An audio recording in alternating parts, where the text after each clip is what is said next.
Ranní výhled ze zámku Jánský Vrch nad Javorníkem. Krásný svěží vzduch je tady.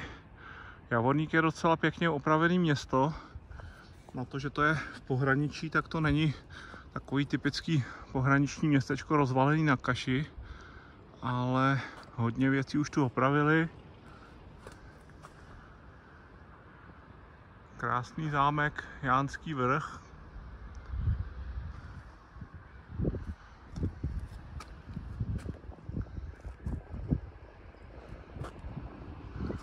Tamhle kousek za horama 2 kilometry je Polsko, klášter Bílá Voda.